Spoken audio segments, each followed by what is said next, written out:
नमस्कार मंडळी, आजच्या व्हिडिओमध्ये आपण पाहणार आहोत तोंडातील लाळ किती आजारांवर गुणकारी आहे। त्यामुळे व्हिडिओ शेवटपर्यंत नक्की पहा। आपण लहानपणी खेळताना पडलो आणि लहान मोठे खरचटले की तोंडातील लाळ लगेच थुंकी काढून लागलेल्या जागी लावून पुन्हा लगेच खेळायला जायचो। पण जसे आपण मोठे होत गेलो तसतसे आपण या गोष्टी विसरलो आणि मग प्रत्येक वेळी डॉक्टरांची फेरा मारायला लागलो।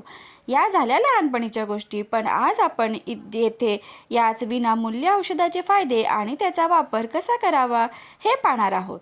खाली सांगितलेले सर्व उपाय करण्यासाठी रात्री झोपण्यापूर्वी दात स्वच्छ करून झोपा आणि सकाळी उठल्यावर दात न घासता, गोणी न करता आणि तोंडातील लाळ बाहेर न फेकता सर्वात पहिले खालील उपायांसाठी वापरा। तोंडातील लाळ ही शरीरासाठी अमृत समान आहे। तुम्हाला कितीही मोठ्या नंबरचा चष्मा असो, खालील उपाय केल्याने हळूहळू चष्म्याचा नंबर कमी होण्यास सुरुवात होते आणि एक दिवस तुम्हाला बिना चष्म्याचे सामान्य दिसायला लागते।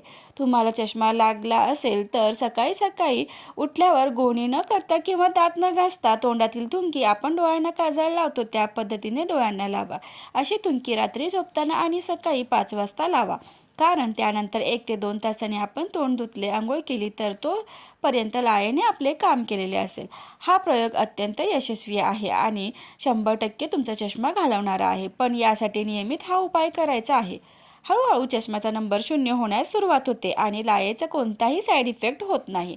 तसेच लाळ डोळ्यांची नजर 6/6 ने वाढवतो। तर डोळ्यांच्या खाली काळी वर्तुळे असतील तर सकाळी उठल्यावर लाळेने हळूहळू मालिश करा। यामुळे डोळ्याखालील काळे वर्तुळ हळूहळू कमी होऊन त्वचा सामान्य होते। हा प्रयोग 1 ते 2 महिने दररोज करावा।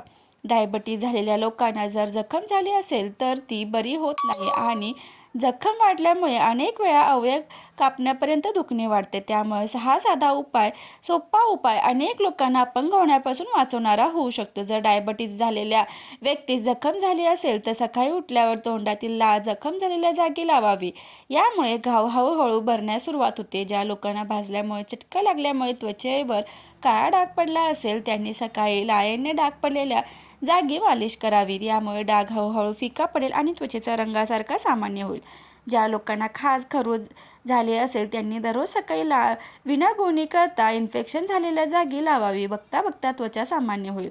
अशा पद्धतीने लाळ अनेक आजारांवर गुणकारी आहे। तोंडातील लाळेमध्ये आहे तरी काय, टायलिन नावाचे एन्झाईम लाळेत असते जे आपल्या पचनशक्तीला वाढवते। पण जर तुम्ही गुटखा, तंबाखू खाता आणि सारखे थुंकत असाल तर हळूहळू ही लाळ तयार होणे बंद होते आणि तोंडाचा कॅन्सर होण्याची भीती वाढते। या लाळेचा pH 8.3 असतो। सोबतच आपण जे सकाळी टूथपेस्ट करतो ते बंद केले पाहिजे, कारण यामुळे लाळ आपण थुंकतो। याऐवजी कडुलिंब किंवा बबूलने दात घासा। असे दात स्वच्छ केल्यामुळे ही लाळ सर्वाधिक तयार होते। जर तुम्ही कडुलिंब किंवा बबूलच्या काडीने दात घासणार असाल तर तेवढी काडी वापरली आहे तेवढी कापून टाका आणि उरलेली पाण्यात ठेवा। दुसऱ्या दिवशी सकाळी त्या काडीने दात स्वच्छ करा।